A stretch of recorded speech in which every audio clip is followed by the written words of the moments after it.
J and T are not going to kill us off this week. It's okay, K9. It's okay. You're not going to get killed. Okay? Okay? Who's a good boy? Nobody's going to kill us. K9!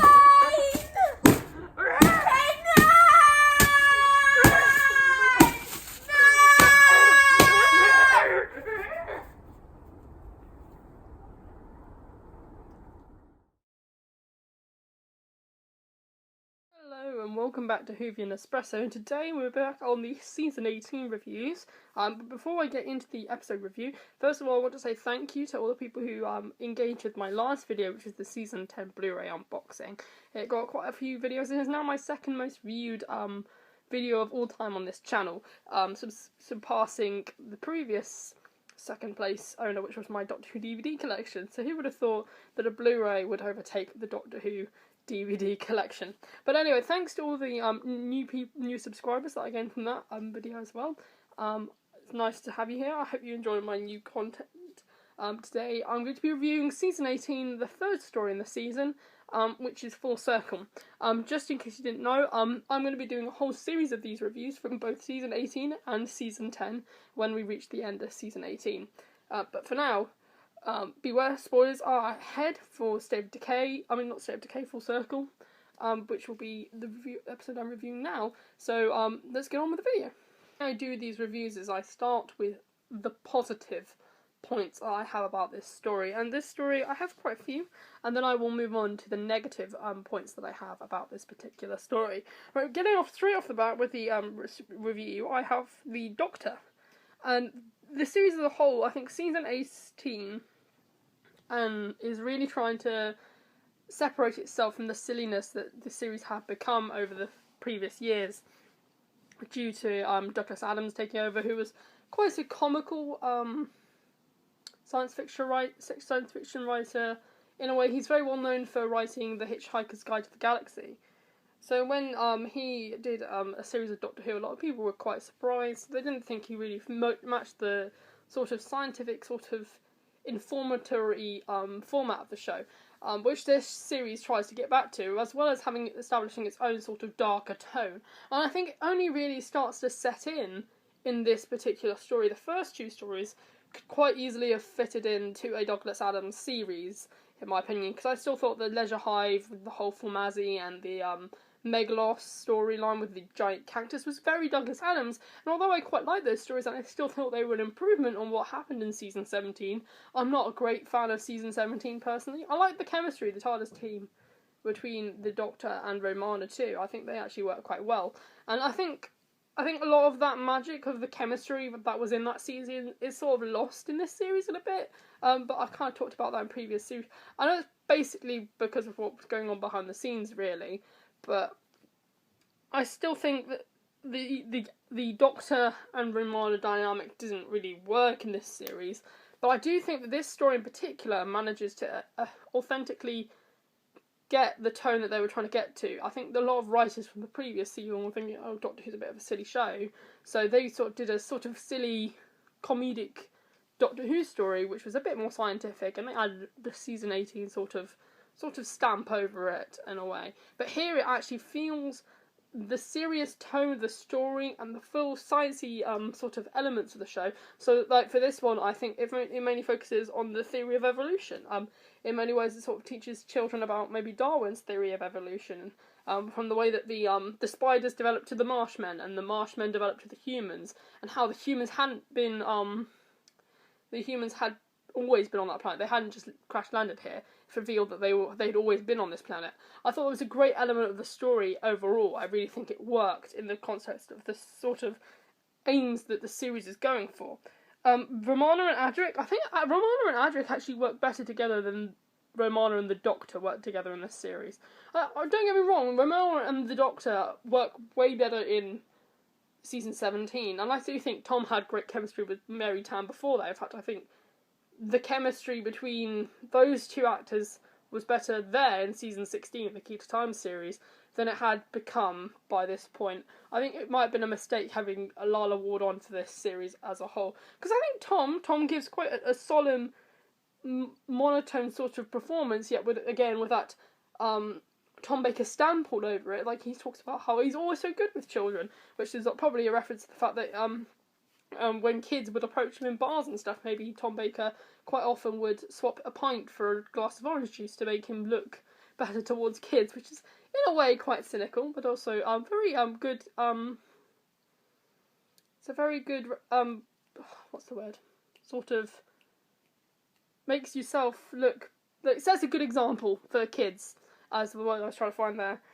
Definitely works much better with his Doctor to have that more serious sort of doctorly elements that we had before. I think the Doctor feels quite Jon Pertwee-ish here, actually. He's not as flamboyant as Jon Pertwee, by no sense, but he certainly has the more serious elements of Jon Pertwee sort of explaining, like, things to Jo, and, like, the sort of atmosphere, particularly in season 10, like, or previous seasons of Jon Pertwee, where he's sort of quite serious at points. And I think Jon Pertwee, I can see a lot of Jon Pertwee in this series, perhaps a bit. But yeah, Romana and Adric actually work well together in this story. I think their chemistry is quite well affirmed. They work together, they make a nice sort of series with K9. In many ways, I think K9, Romana and Adric could all have like a little spin-off show, you know, in eSpace, which I think would be quite fun, actually, in a way. I think it would be nice to have something like that. I know there's a lot of audios recently released with Romana, the Doctor, and Adric and K9 in eSpace, I think it is, because there is no other way that it could be in eSpace. So yeah, I think Adric, he stands out to me as part of the guest cast, actually. I think Matthew Waterhouse is much less annoying than I used to know him as, actually. I'd only seen a couple of stories with him in. I think Earthshock with him was quite good. I've seen Earthshock and I thought he was quite good in that story. I think he's quite good in this story, actually, his introductory story, where he's sort of helping out the Doctor, and he's trying to look out for his friends and his village, and trying to get to the bottom of everything. I think he definitely sets a good example for kids in particular, because I'm not going to lie, I don't find maths fun in any way. I'm not very good at maths either. I'm not very good at science, but again, in a way, Doctor Who interests me in science. I think the theory of evolution and links into my interest in biology. I do actually quite find biology interesting. I'm not very good with maths, so I'm more of a words sort of drama type person. And I quite like the drama of space opera, if you know what I mean. So yeah, I think Adric, really, Matthew Waldhouse gives such a great performance that's so believable and sets such a sort of a nice role model for kids to look up to. It's like they'll want to get interested in maths so they can get good jobs, and that might have been founded by Adric, for example. So that's actually quite a good thing to put in a TV show. I definitely think that's a running theme throughout season 18, is trying to find science aid and maths and making it interesting kids. And that's the second sort of thing that happened with history with me. I only found history quite interesting because it was in Doctor Who. I think that's quite a common thing, actually. I knew about Rosa Parks before the Doctor Who stories, but there were lots of Doctor Who stories where I did get into history because of their historical episodes. I think that's why I have a certain fondness with historical episodes in particular. But yeah, I think Adric works really well. The location footage and the sort of marsh, like woodlands, actually works really well. It sort of sets that nice, serious atmosphere that the series is definitely going for, particularly with the sort of smoke and the marshmen rising from that sort of smoky atmosphere. Really sets a tense tone for the rest of the story, particularly when the guy that chases Adric through the wood after he tries to steal some river fruit, and he sort of gets submerged in the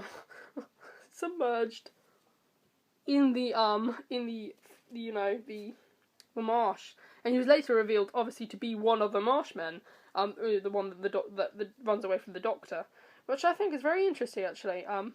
It really worked, actually. It sort of feels like a sort of feels more like the sort of earlier Tom Baker stories in the woods, with the sort of atmosphere of like Planet of Evil, in a way. I think it's really nice sort of throwback, but also sort of bringing it together, and being part of this new sort of mini era. As I've said before, I don't think there'll ever be anything quite like season 18 ever again. It sort of feels like its own mini era. I loved the monster design of the Marshmen. It's actually so quite creepy, that sort of vacant expression, yet there's something quite human and sort of familiar about it, which sort of links into obviously that theory that they are all the same beings, that they've just evolved over time, that you can see elements of the spider in that face, and the sort of elements of the human as well, which I think really worked, and they're actually pretty darn creepy. The spider's animatronics, which actually surprised me, the spider animatronics were actually quite creepy, the way they moved around, and when sort of got onto Lala's face, jumped onto it, I actually jumped, and I think it's one of the I don't know if it's just down to my fear of spiders. I hid behind a cushion during arachnids in the UK. I'm not even ashamed to admit that anymore. But I jumped when that happened, and sort of the way that possesses Romana throughout the rest of the story to bring the marshmallow is quite nice. I think Lala Ward gives quite a good performance there actually, when she's doing that. But yeah, the plot is dark actually. It's quite nice. It's quite dark, sinister sort of story. But I love the themes throughout the message, and the sort of themes of renewal and sort of growth as a person, that you will grow to be something better, which I think was, I know it's kind of irrelevant, but sort of the changing, how everything ends but everything begins again. Everything's changing around them, and it feels very familiar, but also quite relatable. In a sense, I know as a science theory in general, it feels quite relatable. The idea of changing, particularly because it happens to us in our everyday life. It's just sort of showing change on bigger scales, really. So you have the change from the spider to this sort of. It just shows sort of. It's a nice metaphor for growing up if you think about it. But yeah, that's. I think it really does deal with the season 17 to 18 transition quite well here. I think they maybe should have started it off here, maybe just tacked on. Maybe, I don't know, seasons Megalos and Literature High feel out of place, actually, in the rest of the series as a whole, now that I've watched it, or I have watched all the seasons now, because I've started watching season 10.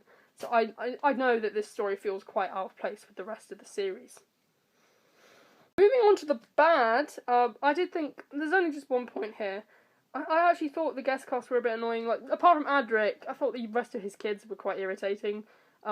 His brother and stuff, I thought they were quite selfish in a way. And I just found their interactions with all the other characters quite annoying. But something I didn't mention on the good side, actually, I just remembered, is how nice and authentic the set design actually looked. It was quite nice as well. But, yeah, I guess the only negative comment that I would have is that the guest cast are a bit annoying. But apart from that, overall, a very good story. I'm going to give it 8 out of 10. That's very nice. It was very enjoyable. It's actually one of the highlights of season 18 for me now that looking back on it. When I get to the end of the series, I'll show you my overall ranking of this series. I already know. But this one's actually really good, actually. I'm pleasantly surprised by this, because I remember thinking, oh, that doesn't look very good on the DVD cover for Full Circle. I thought that looks a bit naff. But yeah, it's actually very good. I love the sort of themes, the tones, the music, very creepy and sort of eerie sort of vibe to the whole story. So yeah, 8 out of 10. That's very good. But yeah, so thanks for watching. I hope you've enjoyed this video. Don't forget to like, comment and subscribe down below to get on updates about my future videos, including my next review, which will probably be State of Decay, unless something big happens that I want to talk about. I doubt it will. But I hope you've enjoyed this video, and thanks for watching.